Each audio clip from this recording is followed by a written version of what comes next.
Use பண்ணிட்டேன். இப்போ இந்த கூடை வந்துட்டு எப்படி பின்னுறது அப்படின்றத வந்துட்டு பார்க்கலாம். இப்போது ஸ்கை ப்ளூவில் வந்துட்டு 8 ஒயரும், பிங்க்கில் வந்து 8 ஒயரும், பர்பிளில் 8 ஒயரும், மொத்தம் 24 ஒயரு. ஒவ்வொரு ஒயருமே 8 அடி வந்துட்டு நான் கட் பண்ணி வச்சிட்டேன்.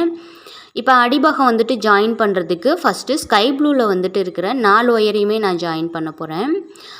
அடிபாகம் ஃபுல்லுமே வந்துட்டு நான் எல்லோ கலர் தான் யூஸ் பண்ண போகிறேன்.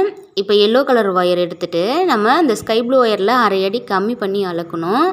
8 அடி ஒயரை இந்த மாதிரி சரிசமமாக வச்சுட்டு 2ஆக மடிச்சுக்கலாம். இப்போ 2ஆக மடிச்சுட்டு இந்த மடித்த பகுதியிலேருந்து நம்ம 1/2 அடி கம்மி பண்ணிக்கணும். ஸ்கேலில் 15 வரைக்கும் வச்சுட்டு 1லேருந்து 15 வரைக்கும் வச்சுட்டு அதோட பிடிச்சிக்கலாம். இப்போ இந்த பிடிச்ச இடத்துலேருந்து இந்த எல்லோ ஒயர் இருக்கு இல்லையா, அதை வச்சுட்டு இந்த ப்ளூ ஒயர் முடிகிற வரைக்கும் நம்ம அளந்துக்கலாம்.